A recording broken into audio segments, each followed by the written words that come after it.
Welcome to the Valley Forge podcast, where faith meets culture and ideas are tempered in the fires of truth. Broadcasting from the heart of Alaska, we dive into the political, cultural, and theological battles shaping our community and our nation. Join us as we tackle today's issues through the lens of historic Christian faith, forging worldviews on the anvil of Scripture. Welcome back to the Valley Forge podcast.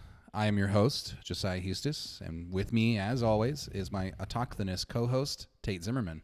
Getting fancier, harder to pronounce. Today we wanted to tackle the issue of immigration and citizenship, and we also wanted to take a look at Geneva and how immigration was handled in the time of... Lost my train of thought.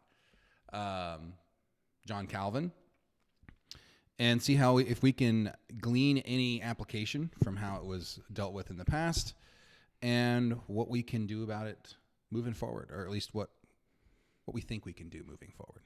And I want to set the stage a little bit because there's been a lot of recent discussions and even movements in affecting the national level that have touched on these topics. So there is what is called the New Christian Right, or the Christian nationalist movement. And while there's aspects and elements that I'm very sympathetic to, there's also a lot of disagreements I would have fundamentally with the direction that movement is going, and there's huge problems. But with that said, what I'm excited about is we live in a time where these conversations are coming up, where people are challenging, and the New Christian Right will often talk about the post-war consensus. Mm-hmm. Now, sometimes I think they misapply that or whatever, but there is this kind of polite cultural expectation of range of views that was established for so long, and I think what's happening is people realizing it's not working, and it's all falling apart. And so some of the things I'm gonna be pretty blunt with some of my views that in the past, not that I would have hid per se, but was kind of like, man, if I share my views on citizenship or what a nation should look like, these are pretty extreme views. But at this point, there's such a receptivity of people to ideas and options. I think we need to be part of this discussion. Yeah, and obviously with our political climate, the way things are right now, immigration and citizenship is a big talking point.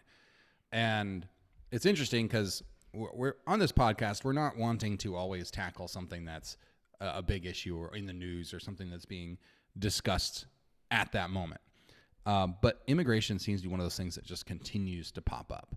Yeah. And there's not really a time where we could have this podcast where it wouldn't be a topic of discussion in the greater zeitgeist of things. It's been seemingly like the water's been boiling on this issue, and it's coming to a head where it's definitely coming to a point where it's a bigger discussion, but it's been there. Yeah, I mean, I remember even with George W. Bush Jr. and with Obama and other, the administrations that were in existence when I was a kid, this immigration was still something that was being talked about and discussed. And so with the advent of the New Christian Right and Christian nationalism and these topics being dealt with from a particularly Christian perspective, we wanted to just kind of throw our hat into the ring and explain our perspectives on it. There is a couple of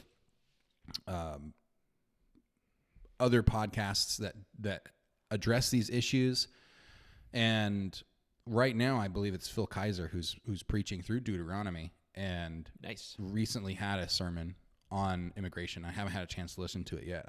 I wanted to before we did this, but I just didn't have the time. And then Luke Saint is another brother who spends a lot of time on the topic of immigration, and he recently had a podcast that's 2 hours long, dealing with, I think he's reacting to another podcast. So this is just something that comes up a lot. It's a big subject. People are passionate about it, and so we wanted to just kind of line out our angle, which, at least for the most part, is from a non-legislative theonomic perspective. So basically a Bible's open perspective. Basically, yeah. Like that's the difference between, because other people speaking to this issue and making, in some ways I would say that it's become a little bit of a boogeyman. The topic of immigration is seen as a cure-all. It's one of the highest, when the New Christian Right is polled, this is their highest priority, even above abortion and stuff. And somehow they'll justify that, oh, well, if we dealt with immigration, we'd figure out all the rest of the stuff. And that's absurd. But it's still a good thing to address. We need to address it. But the difference with their perspective is they fundamentally hold to Reformed Two Kingdoms natural law perspective. So I'm not saying that they close their Bibles, but they basically say that this is not an area of theology. This is an area of natural law and reason. And experts in immigration and other civil matters don't need to be theologians to speak cogently on the topic and in a way that fits with their world, with their perspective. We just need to figure out what the facts are about the matter in a sense, and go from there. Yeah. Whereas we're insisting, no, the Bible does speak. Human wisdom is not sufficient. The Bible is sufficient. Yeah, and so on that note, I'm going to read here from Exodus 22, verse 21. It says, "You shall not wrong a sojourner or oppress him, for you were sojourners in the land of Egypt." And then also if we go to Leviticus chapter 19, verse 33 through 34, it says, "When a stranger sojourns with you in your land, you shall not do him wrong. You shall treat the stranger who sojourns with you as the native among you. You shall love him as yourself, for you were strangers in the land of Egypt. I am the Lord your God." So the idea is that there may very well be people who come into your nation who are not part of your cultural overarching situation, and that you treat them with kindness and with love, that you don't treat them harshly, unjustly. You treat them with love. And the basis of that was the fact that Israel had been a sojourner in the land of Egypt. Exactly. There's also the aspect of, because a lot of, I think the New Christian Right would say, well, sure, if I own a tire repair company and somebody comes to me and they're from India, sure, I should treat them in a kind way. I think they would agree with that. But also there's the topic of, do we want to see, do we embrace sojourners and foreigners is that an evil? Is it a good thing? Is it a neutral? How do we view that? And I'm not going to make a categorical claim on this side at this point because we're going to flesh this out. But on the other side, it's very clear, because sometimes they'll be like, well, we're not talking about, we're as if we're against immigrants and immigration. We just want reform. And I think all of us want to see reformation one way, shape, or form. But then there's statements made like Brian Sauvé made a comment that he doesn't want really these different ethnicities to come in. He doesn't really want that type of immigration. Mm-hmm. That's a whole different perspective. It's one thing to talk about immigration reform and the specifics. It's another thing to say we want this monoculture, this WASP, white Anglo-Saxon Protestant homogenous culture, somehow based on skin color, which they would deny, but then they talk so much about skin color. I would extend that the biblical framework not only allows for immigration, but sees that when there's people streaming into the house of the Lord and learning and sitting at the feet of a godly culture and godly nation and bringing all those resources and things with them and then going back out, that's actually one of the pictures of the coming of Christ and the blessing. That's a net positive. It's a good thing. Like I'm not just neutral on immigration. I'm actually, if it's done correctly, I'm actually for it. Yeah. And one thing that we can distinguish here is that immigration and citizenship are two different categories. Yes, and that has to be discussed. Yeah. We acknowledge that citizenship is something that should require commitment, should require, there are standards that should be applied to citizenship. But I'm going to show my cards here early on. When it comes to people coming into our nation, I think that there can be a low bar. Now, this is something that I've said even before I became a theonomist, was that I believed that if we cut out all of the welfare systems, so no more free healthcare, no more free food stamps, no more free education, so on and so forth, free housing. Which is a big part of the problem. Was it? Yeah. If we cut out all of the socialist welfare programs that we had, and required people who came over as immigrants to work for a living and to support themselves, not be supported by the government, that one action alone would dramatically cut immigration. In that sense, what you end up, much like in America up until the present, is if it's not subsidized, if we're not flying people over on government planes and paying for their airfare, which is dumb, and we all agree that's dumb, if we're not providing the socialist, supposed utopia that's a dystopia, what you end up with is people coming to a godly, productive, free economy who there's a high barrier to entry. They have to pay their way. They have to scrimp and save. They have to have a lot of vision. There's a lot of risk. Historically, when immigration is handled that way, you really get the best and the brightest, and you really get the cream of the crop from all over the world coming in. You don't get the people coming to mooch off of the socialist low-hanging fruit of a country. Right, and I think that that's where, once I became a theonomist, I added something to that. Yes, obviously we need to cut out the socialist welfare programs. That alone, that action will reduce the number of immigration coming into our nation. But when I became a theonomist, there was another thing that I added to this formula, and that was consistently applied law. Yeah. Law, as Scripture says, should be applied to the native and to the foreigner equally. Yep. Right now, that's not the case. In our nation right now, that's not what happens. Oftentimes, immigrants, especially illegal immigrants, and I say that in air quotes, do not receive the same kind of punishment that a native would get for the same crime. Now, right off of the bat, we're already off to a bad start because crime is a major, major problem, and punishment of the crime is not consistent in our nation.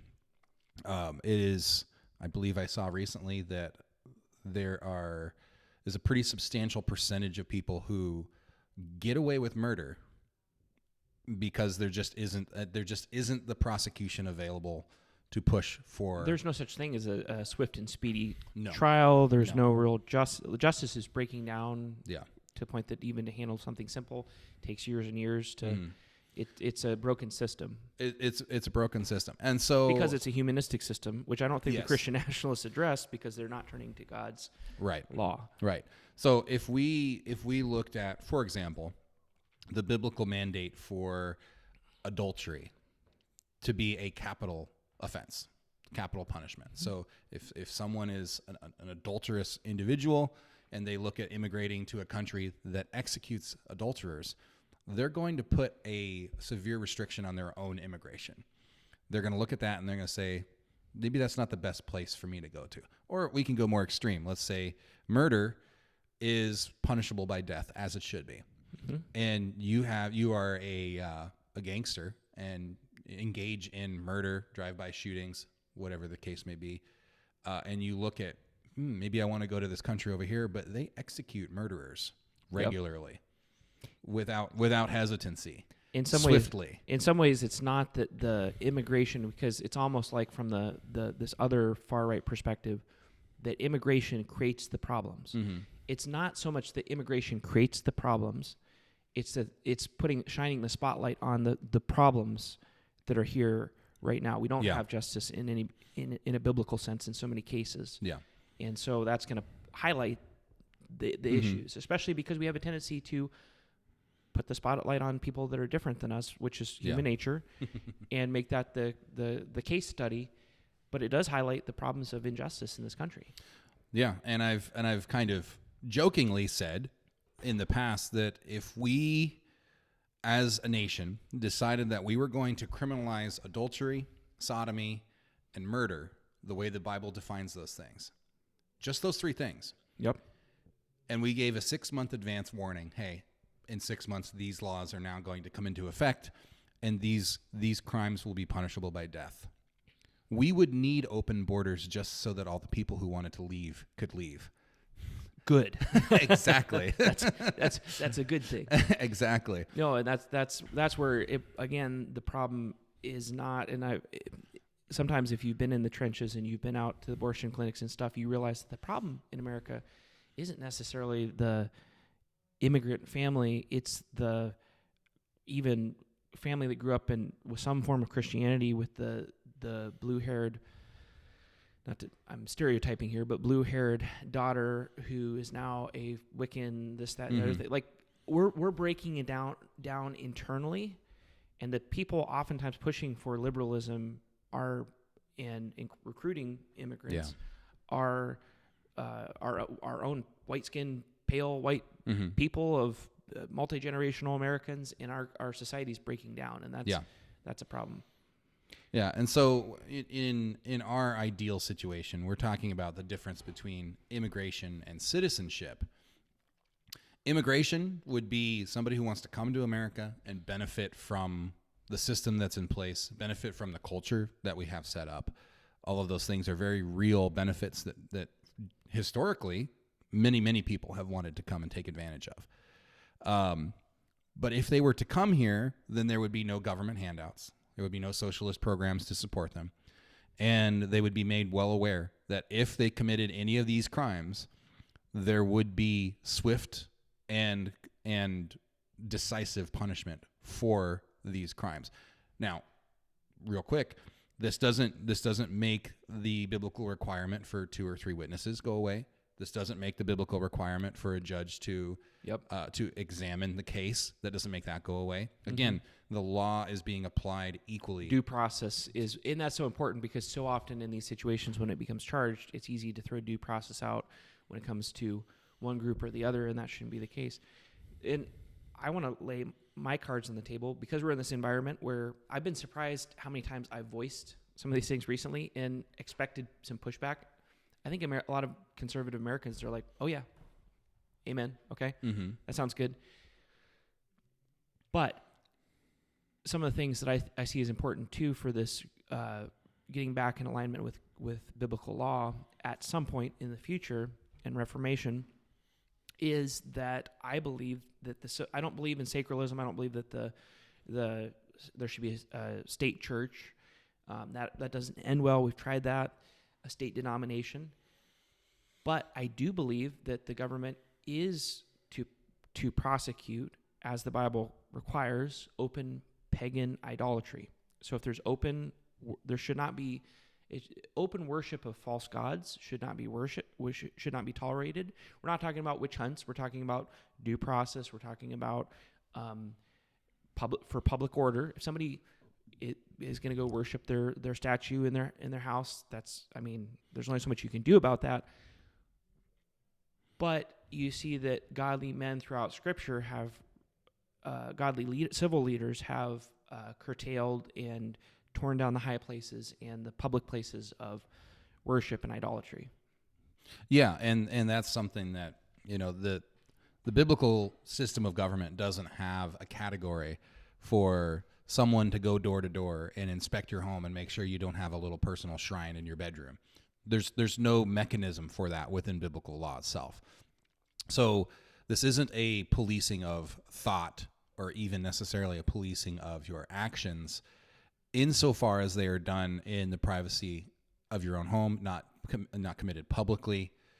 And that's actually a better system and a better guarantee than what we have right now. Because right now the government can come into your house and inspect whatever it wants to. And so there would be the freedom. If you're an idolater, you would have the freedom to worship your little false idol in your personal shrine. But if you started setting up public idols, then that would suddenly become a civil issue. And this deals with the problem of mosques popping up in places like Michigan and things like that. So while I want to say that the immigration has become a boogeyman, and I'm going to describe that, we'll get to that, to the Christian right, where because they've rejected God's law, and I hate to say that because there's some really good wisdom mingled in, but they've rejected God's law in favor of just human reason, natural philosophy. Because they've rejected God's law and God's plan for reformation of society and standards for what society should look like, they have to find. So we all know America's broken, so it all becomes immigration. Oh, it's this multiculturalism, people coming in with their different cultures, and that's breaking America. But when you turn to God's law, it provides answers and allows for immigration. But immigrants coming in, like you said, are subject to the same standards, which are going to make them fear and tremble. Like Calvin said, the civil use of the law is so that people can walk down the streets at night and not fear being jumped and beat up and robbed. But also, it deals with a lot of the issues and concerns about immigrants coming in and spreading their false religions. Because while I disagree with the boogeyman aspect, there is a sense in which they're seeing a real problem. The Christian right is seeing a real problem. That is a real threat. That if you have just a pluralist, polytheistic society, a new quote-unquote neutral society that allows for everything, it's going to eventually go somewhere other than biblical society. Yeah. And so we're not advocating for a polytheistic, pluralistic society in that sense. No. And that helps us pivot to point out what citizenship is, because real quick, I had one thought on the idolatry.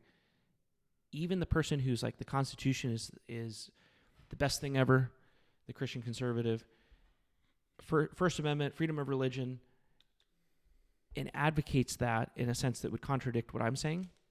When in Kenai they had it, when they erect a statue to Baphomet or to Baal or to some false god in the courthouse or in the local legislative office or whatever, even that conservative Christian sees the problem and calls foul.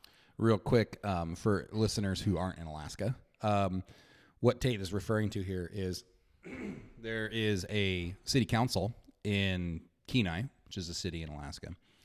And on that council, there was the case made that if Christians were allowed to provide an invocation to God prior to the opening of the council, then freedom of religion should also dictate that the Satanists would be able to offer up an invocation prior to the council. And so that was agreed upon. And this was, and is it still ongoing, or is this? I actually don't know if it's. I don't know if it's still going on, but for a period of time, there was an invocation by the Satanists for city council meetings, and it obviously caused a little bit of a stir in Alaska. And like I said, I don't know if it's still going on, but this is the idea that we're pushing back against, that this freedom of religion idea is inherently good. It's not. This freedom of religion idea is actually counter to Scripture. We all know that there should not be a statue of Moloch in the city chambers, yet that's the logical conclusion of political polytheism. It just hasn't been pushed because we have, generally speaking, been a cultural Christian country, but it's coming to a head with groups of people that disagree with that. Yeah, the council in Kenai was basically just taking the logical conclusion of freedom of religion to its ultimate point. And we don't agree with that. We are saying that immigrants can come in, they can partake, but they are not allowed to disrupt the citizenry who are, as we'll look at right now, citizenry are in a covenantal agreement in order to become a citizen. And this is what we see in the old covenant. There had to be essentially a giving up of your national identity if you were to come and become a citizen of the nation of Israel. There was no retention if you were a Moabite and you came into Israel and you became an Israelite. you severed your ties with that previous nation, and you were no longer the a Book part of of Ruth them. is such a beautiful picture of that. My Exactly. people are your God.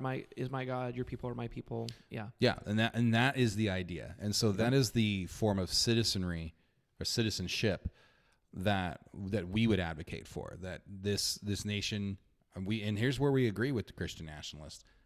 Our nation should be a Christian nation, and if that's all that it meant, then we'd be right. We there. just kind of don't think that skin color plays into Yeah. like the basis Yeah. of that, because I mean, we all know good godly people of different skin color, and it's the faith, and faith is ultimate in the citizenship. Yeah, people in our church. Yeah. You know who you are. But that would be the system that we envision, where sojourners, immigrants, are allowed to come in and do business. The government is not given the authority to restrict peaceful flow of people in or out. However, people in the nation would be subject to those nation's laws. There would be expectations on them. And if you wanted to become a permanent citizen of that nation, then there would be standards that you would have to abide by. And so I think from that point moving forward, now we have at least a little bit of a foundation as to how Tate and I are approaching this subject. It's interesting too. The secular conservatives even recognize, even though they may not hold to a Christian worldview, there's even atheists acknowledging the need for retaining what the Christian heritage. Here, they're not even a Christian. Yes, but they're calling for retaining the Christian heritage because they realize all is chaos, like in England, without it. Which obviously I want them to become Christians, but it's interesting that they see that. Yeah, I mean it's even secular individuals who are well informed and well studied are willing to recognize the cultural good that Christianity has had on the West. Was it Dawkins? Dawkins was one. Dawkins was one. An easy one to point to is Tom Holland. Yeah. I actually just recently finished listening to his book on audiobook. It's awesome. Dominion. Yeah. Very clearly, he's writing from a secular perspective. He didn't even want Christianity to be the good guys. Yeah. But he couldn't. It was inescapable. But then there are people like Jordan Peterson. There are people like Joe Rogan who's started to speak more favorably about the effect that Christianity has had on the broader culture. It's inescapable, and people recognize that who are willing to be honest with the facts. And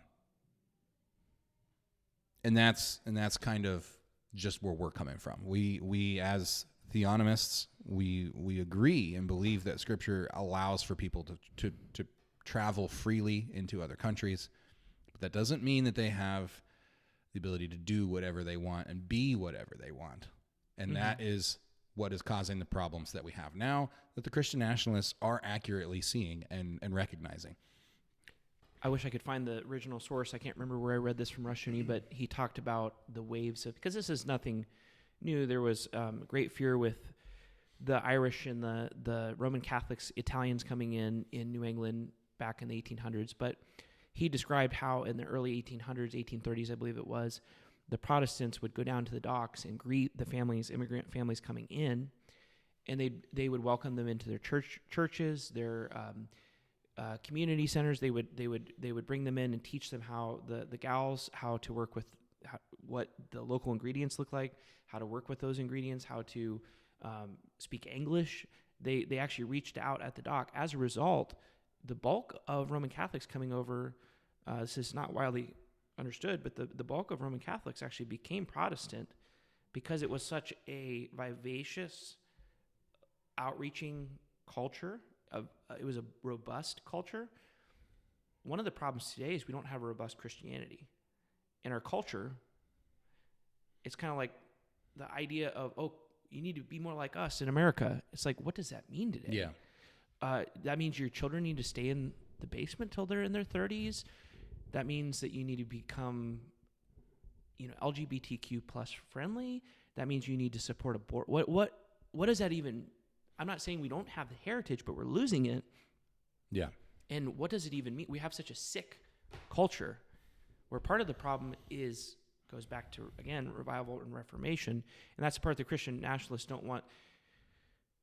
they're top down versus bottom up, but there's no lasting solution from a top down approach. We can talk about these big issues, but at the end of the day, it's going to be the preaching of the word, the hands and feet of Christ, the health of Christian families, Christian marriages. That's going to turn the tide. Yeah. We're a sick culture that's, when you're sick, every passing cold you catch, which is the problem with immigration if you're a sick culture. Yeah. Yeah. Yeah, and there's been some pushback that I've seen on this idea of sojourners. And we read the verse in the Old Testament that talks about the sojourner. But the pushback that I've seen basically says something along the lines of, well, yeah, but the sojourner isn't there permanently. They're not there full time. They're not planning on living there forever. And there may be some truth to that. But the reference to the sojourner in the Old Testament used Israel as a pattern for what a sojourner looked like. And they were sojourners in the land of Egypt. They were there for 400 years. Yeah. So if that's a problem, because if you're telling me that the sojourner is only a temporary resident, then you have to have a category for someone who's temporary that's there for 400 years. It's a long-term temporary. But it's a pretty long temporary situation. Yeah. Yep. And we recognize and acknowledge that the Israelites were temporary. They weren't going to be there forever. They planned and had been prophesied that they would leave the land of Egypt and they would go to the land of Canaan. That was going to happen. It was on God's timeline, and it was part of his sovereign will. But when we're having this conversation, we have to be able to have a category for sojourners that last for 400 years, because that's the example that we're given. Yeah. That would be like somebody calling themselves a sojourner who came here in early America, and at this point in our American history still calls themselves a sojourner. Yep. We don't have a mental category for that. Which points to the fact that it was interesting that Trump pushed back on the 14th Amendment, and there's reasons historically for the 14th Amendment. I understand that there was injustices, but the challenge with the 14th Amendment, I don't believe it's biblical as it is given, in the sense that you should have a category for people to be here and their children be here and their grandchildren be here, but who don't subscribe to, who haven't converted to the faith of the people, and so are not acknowledged as citizens. Yeah. And if they're not citizens, there are limitations of their civil and civic involvement. It's not like they can run for office or, those type of things. So you should have a category that fits the mold that you just talked about, where you can have these long-term residents or sojourners. Generational, yeah. That are multi-generational, who still are not citizens. Now, there was a path to citizenship in Israel, but it required faith. Exactly. Which is controversial to require that type of faith for citizenship. For citizenship, yeah. But again, laying our cards on the table and being controversial here, and I'm finding this is not actually that controversial of opinion now, is I believe not some denominational test oath or something like that, but I believe, like in early America, there should be a test oath, a religious oath test for citizenship, something along the lines of Trinitarian basic orthodoxy to become a citizen. Yeah. Yeah. Affirmation of the Apostles' Creed or something along those lines. Some kind of basic foundational, some kind of documentation that all Christians can agree on. Yeah. Basically. And the same for civil office too. Yeah, and I think that's where some of the confusion can come from, because right now, and it's been this way for as long as we've been alive, the idea of an immigrant and a citizen are the same thing. When you immigrate to America, the idea has always been, when you immigrate here, your goal is to become a citizen. And if you have a child, they're going to become a citizen. Exactly. And if you have generations following your immigration, then they are automatically citizens. That is part of the problem, because that's the cultural zeitgeist that we grew up in. And so when you start talking about immigration and saying open borders or something like that, people get freaked out because they immediately equate immigration with citizenship. And we're saying, no, that's not the same thing. Yeah. It takes a lot of the fear out of the situation. Yes. It allows you to welcome in immigrants with open arms, to evangelize, to bring them into your communities without the fear that they're going to take over your political system and dominate you, which we've done really well for the system that we have. but it is an openly pluralistic, politically polytheistic system, and all it takes is just a majority of people to lean in another direction to change the whole thing and to start over. And the assumption is often that if you have people here for that long, then there is going to be some kind of homogenization with those people, that those people won't be able to remain culturally distinct for a long period of time. To which I say that's not an issue, because people can remain culturally distinct and have done so even when they're part of a nation that they don't even have borders for. And what do I mean by that is in the sense that there are culturally distinct people who live within the bounds of another nation, and they continue to remain culturally distinct. I had an example in my head. The Basque people. The Basque people live in Spain, and they are culturally distinct from the Spanish people. And yet they don't have their own nation. They don't have a Basque country, but they remain culturally distinct from the Spanish people and have done so for hundreds and hundreds of years. They've managed to do it. Yeah. They can do it. Israel is a fantastic example. They were in Egypt for 400 years, and they did not become Egyptian. When they came into the land of Canaan, there were the nation that were called the Gibeonites, the people of the Gibeonites. And they tricked Joshua into agreeing to not attack the Gibeonites. Go read Joshua if you want to figure out this story. But the Gibeonites eventually were ultimately incorporated into the nation of Israel, and yet they remained culturally distinct from Israel. They became part of the covenant people, but even up until including the rebuilding of the temple in Nehemiah, the Gibeonites were still culturally distinct. Yeah.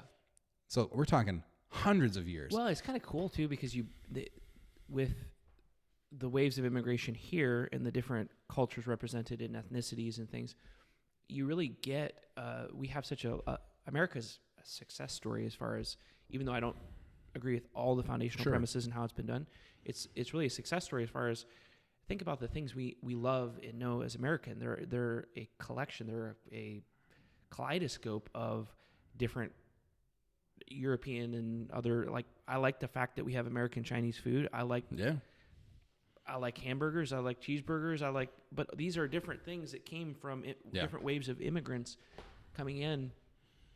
And that's, of course, to sidestep the whole issue of, those were all white Anglo-Saxon Protestants, which is a very Darwinian, white Caucasian race view of looking at the world. Yeah. As far as because in the debate, if I was in the debates leading up to the Constitution, from what I know now, I would be an anti-federalist. Agreed. I would be advocating. We have the advantage of looking back and seeing, with hindsight, seeing where our federalism has taken us, and so. Yep. And I think they were warning people like Patrick Henry and others were warning at that time. I'm more of a localist. How does that play in? Do you see any connection with how that plays into this discussion of immigration, citizenship, more local, not autonomy, but a great deal of autonomy? I think it would definitely come back to the proper execution and justice of God's law.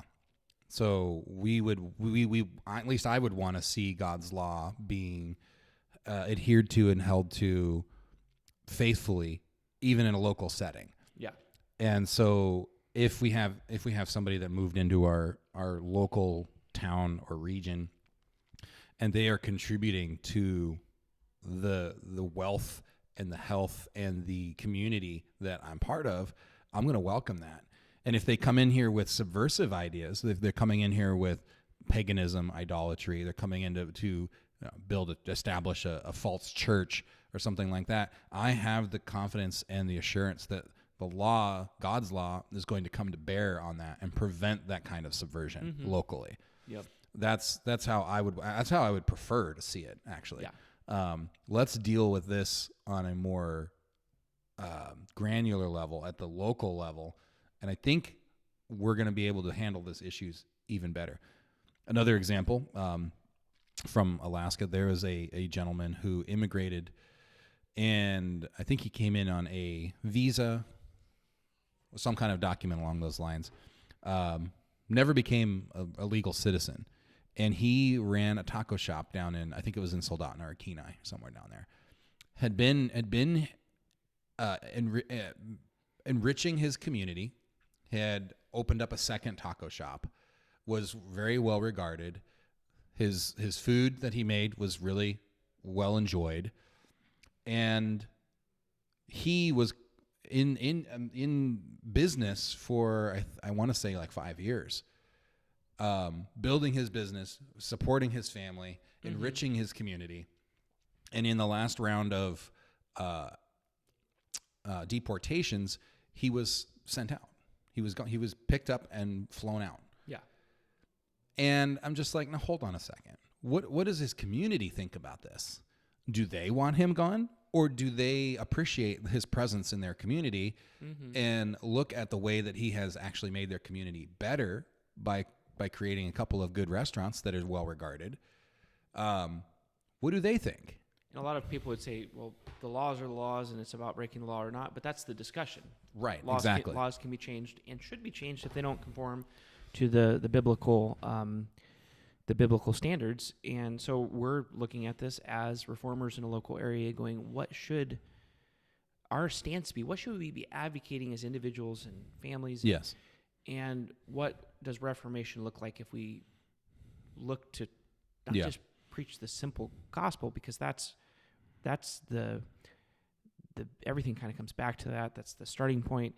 But we're also called to teach the nations and disciple them in everything that God has given us in His Word as well. That's I'm summing up the Great Commission is to teach them whatsoever things Christ has taught us, not just His sayings during His ministry, but also Christ is the Word. He is the Logos. Yeah, and I think that we've been kind of dancing around it a little bit, but the perspective that I hold to, and that I think you hold to, or at least have been very sympathetic towards, is this non-legislative approach, which essentially is fairly simple. It doesn't mean, this is a misconception, that non-legislative theonomy means no legislation whatsoever, because we're advocating for God's legislation. We're simply saying that man does not have the ability to add or subtract from the laws of God. So that it's really just that. And so with that out there, we are looking at Scripture, looking for ways where God has authorized the civil magistrate to restrict the flow of people in or out of a country. And I haven't been able to find it. I have seen people try to make the case that it's there. I don't think they're very convincing. The shibboleth type. Yes. Yeah. Again, if we differentiate between immigration and citizenship, then a lot of these problems go away by default. And I feel like we've struck, in just this simple conversation, we've struck more to the nerve in the core of the problem, an actual solution to the problem, than just talking about shutting down the borders. Because you shut down the borders, America's still on the course it's going. It's still going to. But if we push for the types of reforms we're talking about here, and as Christians believe in these things and advocate for these things, if you can make headway in advocating God's law as the standard, and the different things we talked about as far as socialism and punishment of evildoers, and the fact that we shouldn't just go, oh yeah, political polytheism, everybody set up their own altar. Those things actually cut to the heart, whereas a lot of this is just just shutting down the borders is kind of a easy, like, oh well, that's the solution. That's not the solution. You still have these main issues that are looming under the surface. It's not the solution, because we still reject God's law. Mm-hmm. We still reject justice. We still are an unrighteous nation. So our problems aren't going to go away by getting rid of people. That's not going to solve the problem. The solution to the problem is to come back to God, to obey what He says. He's pretty good at knowing human nature. He's got a pretty good idea how things work. Yep. And so do we or do we not think that God's wise enough to account for that, to account for man's sinfulness? Do we think that He's been able to bake that into His law? I think certainly so. Yeah. it's crazy when we pursue our own pragmatism. Our pragmatism is not as pragmatic as God in His wisdom. So our pragmatism in retrospect, if we have the full picture, is foolishness as compared to God's wisdom. And we're not saying we get it 100% right, but we are trying to see what are the biblical categories here. A lot of the arguments for the idea of the state involvement in the borders, almost all the arguments I've heard have been the idea of the father state, that the state is our father. And that concept does have long standing. I think it's very problematic to view the head of the state as the paternal, or the big government as the paternal institution. That's what got us in a lot of this mess as far as socialism and welfare state and all these types of things. I don't think it's going to get us out of this mess. I don't think that's the role of the state, is to be a father figure. But you'll notice that's the argument is, this is our house, and a father can keep people, say, don't come into my house. Right. There's always that attempt to try and use a personal example and blow it up to a national application. And sometimes that works. Like in the case of self-defense, if somebody is trying to break into my house, I have the right to defend myself. Similarly, I think if there's a nation that's trying to break into your country and do damage with harm intended, you have the right to defend your nation. Which we see in Scripture. Absolutely. Yeah. So there are times where the smaller individual example can be blown out to a national example. But the same is not true with everything. So if you were to discover a murderer on your property, you don't have the authority to then execute the person you think is the murderer. It's not pater familias, Yeah. ownership of the life of everything that touches your property. Yeah. The paternal view of the state is it's just a slippery slope. Yeah. And the Christian nationalist movement has embraced that. It's like the left has embraced it in a big way with its mommy daddy government, with all its Yes. probing and involvement in every area of our life from cradle to grave. But the Christian nationalist answer is actually to embrace it in the form of Christian Prince. And really, what they don't want to change the mommy daddy state, they want to flip it over. So you hear They want to co-opt it. Stephen Wolfe talking about the mommy daddy state telling us if we can put a gas station on a certain corner or whatever. And you see these people that used to be libertarian, liberty-minded people get your hands out of my personal business state. Now going, oh yeah, we should, the state should be there to make things more beautiful. And that's, again, what's got us in this trouble of our welfare state, the trillions of dollars of debt. Yeah. It's tyranny. It's idolatry ultimately, because it's state worship. It is. Yeah. It's statism at its core. So what can we look to in past examples for at least some ideas? Obviously, we acknowledge that in our past, people haven't always gotten it right. But there has been wisdom, and there have been good examples where immigration has been handled in different ways, because immigration is always an issue. It's always something that has to be dealt with. And you brought up the example of the city of Geneva, and I'll let you take it because it's something you've studied more than I have, even though I've got a general idea of what was going on there. Well, just generally speaking, Geneva contradicts a lot of the models that are being set up on the new Christian right. Geneva didn't have closed borders, because Stephen Wolfe and others are advocating not only that bad guys should be kept out, but even a Christian government should be able to, and oftentimes due to reason, should keep Christians from staying out, should bar entry for other Christians, which is such a foreign thought, in the past as far as prohibiting that. But Calvin, you have what's called the Reformed International. So the influence of Calvinism and not just Calvinism, but the Reformed tradition, even before Calvin, went out into the far reaches of Europe, to Hungary, to Romania, the English Isles, to Italy, to other places, and faced persecution, sometimes had the upper hand. But Calvin really under Calvin, Geneva became a center for Reformation in immigration. Immigration of refugees from across Europe was encouraged.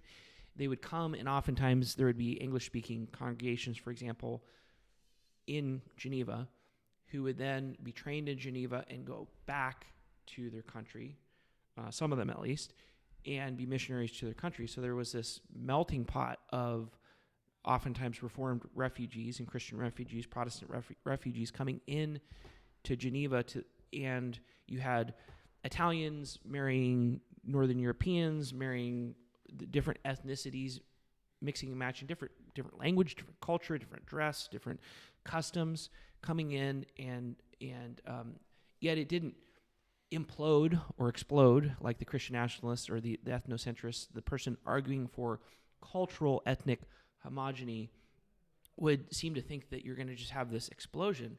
But when you have a common faith and you have a Christian government, it doesn't have to explode or implode. It actually can be a good thing to have all those customs and cultures and languages and traditions. You have, the Count of Vico coming and marrying somebody from Northern European, and they didn't even speak the same language at first. So you have this kind of melting pot of Geneva, but more along the Christian parameters of there was civil justice, there was order, there was citizenship. It wasn't chaos. Yeah. Yeah. Yeah, and I think that example, and also the example of immigration to America itself. We see that for most of America's history, immigration was welcomed. And it didn't automatically lead to the downfall and destruction of the nation. There are different times. Obviously, yes. I mean, the New Christian Right wants to point to all of the Scandinavian and European immigrants that came over, and there were a lot. There were a lot of Scandinavian. My wife has Scandinavian heritage, and her grandmother immigrated not all that long ago from Scandinavia, from Sweden. And so, that's been an ongoing thing. That's very true. There's Irish immigrants, German immigrants, and Italian immigrants. But a lot of times those European immigrants were tended to be looked down. We have this human nature to look down at other people that look different than us, talk different. And so there was a lot of, I don't know if it was full-on racism, but there was a lot of looking down at other ethnicities or that type of thing. It wasn't like, oh, well, we're just all white. It was, these people all the immigrants weren't white. There were various times when there were Armenian immigrants and Syrian immigrants and Chinese immigrants and Jewish immigrants. There were a lot of other nationalities that saw the opportunities in America and wanted to partake of that. And that was not something that was unusual. That was something that was seen and understood. Yes, culturally, sometimes there were ethnic friction. There was ethnic friction because of the differences, because of a lack of shared language and things like that. But to say that America was only immigrated to by Western Europeans or people with white skin is just not true. I mean, what about all the black slaves that, when they were freed, became American citizens? Yep. There are a lot of examples. After the Haitian Revolution, there were a lot of Haitian and Cuban people that immigrated to America. It's not just a white project. Down along the border in New Mexico and other states. And so we, as a nation, we have been friendly towards immigration. And so this idea of sealing off the borders is a fundamentally, it's kind of interesting, because not that everything anti-American we should assume is wrong. Yeah. But it's interesting how anti-American the whole push for Christian prince, like we gave up the monarchy. That's part of what defines us in our heritage and our tradition, is anti-monarchical views. And then anti-immigration. We were founded as a country that was welcomed the teeming masses, the poor, the outcast. And somehow now we're going to kick all that out, really without thorough analysis. I mean, it's not. Yeah. Well, I think that one of the things that we've lost, admittedly so, it used to be that when you would immigrate to America, there was an expectation of self-sufficiency, that you would contribute to your community, that you would learn English. You would not only bring your culture to America and share it with everybody around you, but that you would become American. That was the expectation. And I don't know if you should check out the YouTube channel called Tasting History. Okay. And what he does is he goes through and he finds historical recipes from all different kinds of time periods. And he makes, as accurately as possible, makes the dish and gives a little history lesson attached to that particular food. And one of the ones that it was recent was he talked about Chef Boyardee. And he made the original Chef Boyardee spaghetti. And what I didn't know is that until there was a big wave of Italian immigrants to America, spaghetti was unknown in America. Nobody had ever had it before. We weren't living. We just weren't living. So eating our gruel. So Chef Boyardee starts making spaghetti and selling it to people, and they love it. And it's just one of those things that's like he brought that little bit of culture with him that has become part of the American experience. But there was an expectation that when he came, he would become part of he would accept the culture and not try to subvert it. And from the standpoint of the English speaking language and Anglo heritage, so much of the food that we love and enjoy is not from that. It's from the waves of immigration. And not just food. I mean, we drive Japanese cars. We drive, there are different things and aspects of our culture that don't necessarily come from America. Food is an easy one to point to because there are a lot of foods that we enjoy. There's Mexican food, there's Chinese food, there's Italian food, there's lots of things that we enjoy, but we also have things that are our own. I didn't realize this until just the other day. My wife made succotash, which we've always enjoyed. Haven't had it in a while. She made it, and I was like, where did succotash come from? That's a uniquely American dish. So there's things that are ours, so we can claim. Yep. But the idea that if people come over, it will ruin our culture is just not supported by the experience that we have today. Well, and the push for a homogenous, because these are the words being used, homogenous monoculture. Yeah. That's not what America is. It never has been. No. And while I'm all for developing your family traditions and localism, where local traditions do take root, there's this push and pull that's so healthy of the new family that comes in that brings something different to the table. And that's actually throughout Scripture presented as a good thing. Throughout Isaiah and the prophets, it talks about the different people from far coming in and bringing as a sign of success. This is a picture of success, of God prospering and blessing a nation, of these people from afar bringing the gifts from the islands and from the different places, the far coasts, and the gold and the resources and those things, and coming in and flowing into the house, the mountain of God, and bringing those giftings, and then people going out as missionaries to other. That's a picture of, like, America in so many ways is that picture, even though we've been far from perfect, and there's much to many problems. But we have been in so many ways a picture of that, where the cultures flow in, they bring their unique offerings and gifts, and we all enjoy those. And then we have this culture that's developed, and then it goes out. And you want to talk about a nation that has blessed the world as far as missions and missionary work and bringing the gospel to far off lands. America's been that. So this is a good thing. And the minute you try to make our nation this homogenous monoculture, or like they're trying to do on the local level, create that almost gatekeep, like the concept of borders is being applied to the local church community or community in a local area. That's a very dangerous. What are your thoughts on that type of mindset, as far as we need to create this homogenous, monolithic, because multiculturalism is ruining everything?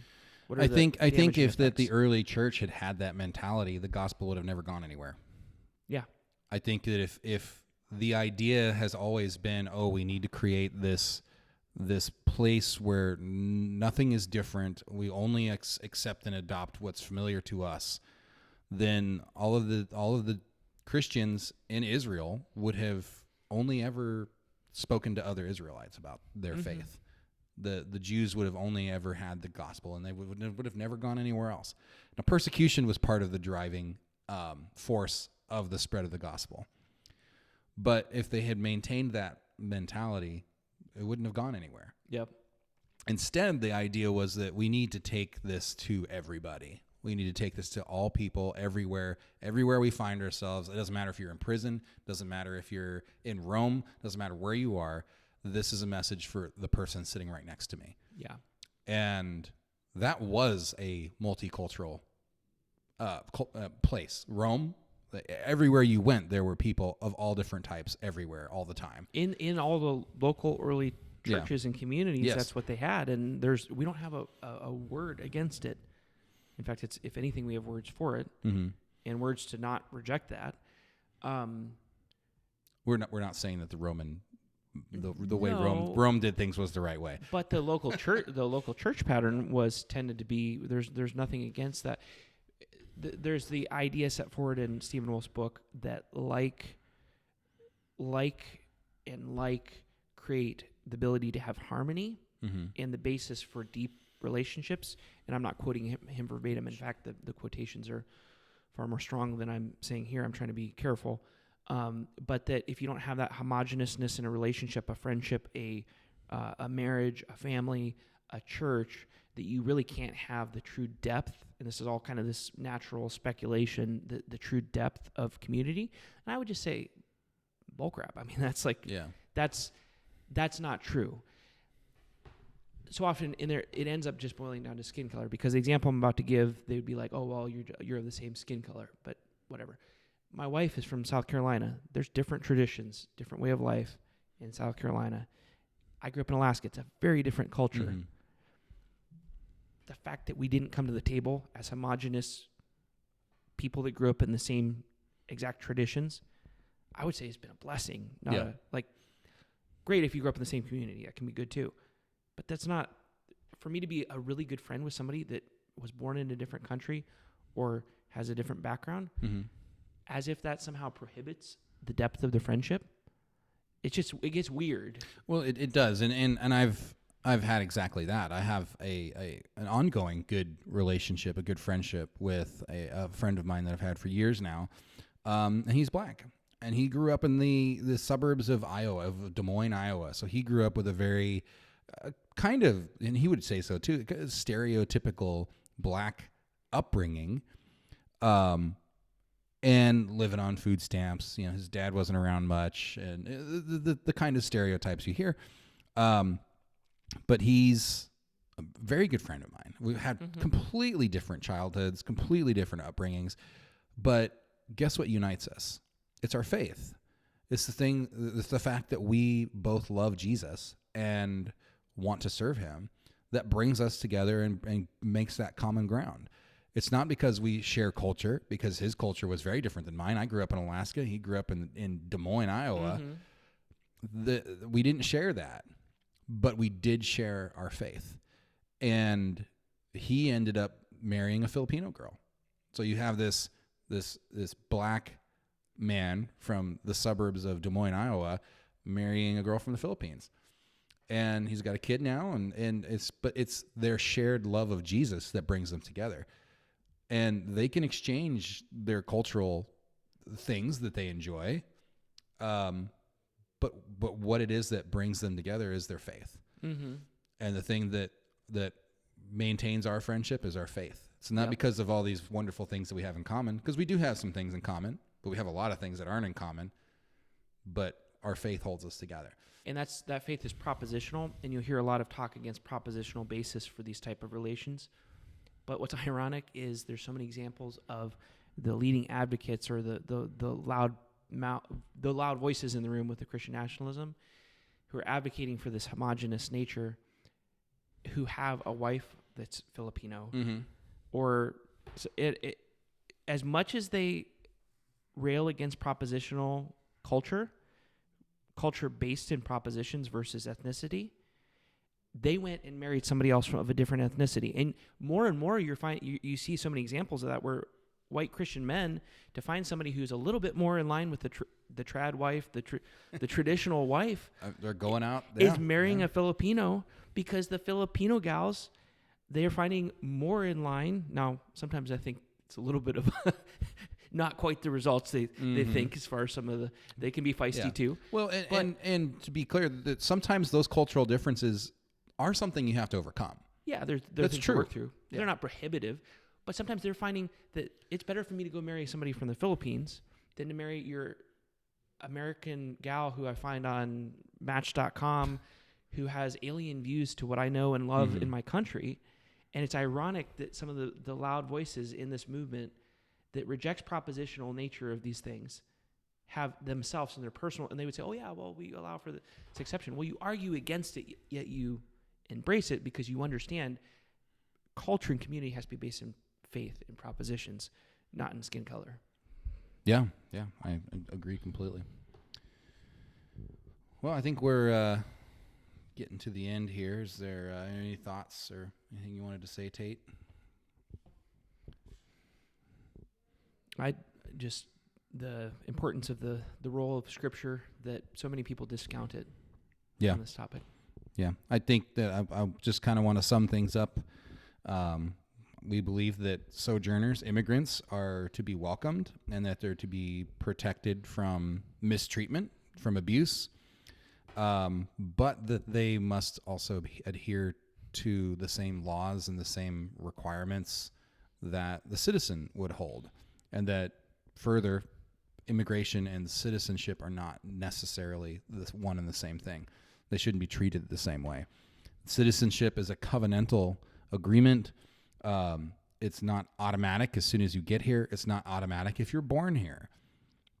And we've looked at a few examples from Geneva and from early America to show that immigration is actually a net positive if it is done with the right attitude and with the right goals.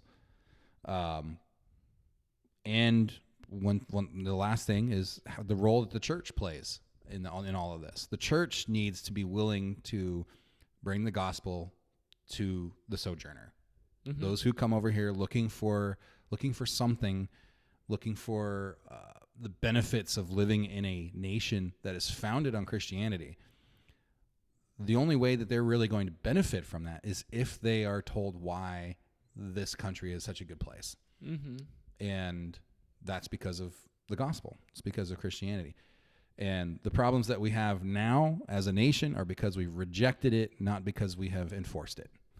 Yep. That's good. All right. Well, I want to end with this verse here. It says, "You shall treat the stranger who sojourns with you as the native among you. You shall love him as yourself, for you were strangers in the land of Egypt. I am the Lord your God." One thing we weren't able to really touch on is that we've all been strangers to God at some point in our life, and he has welcomed us into his family. The call of the gospel is to go out and into the highways and byways and find those people and bring them into the kingdom of God.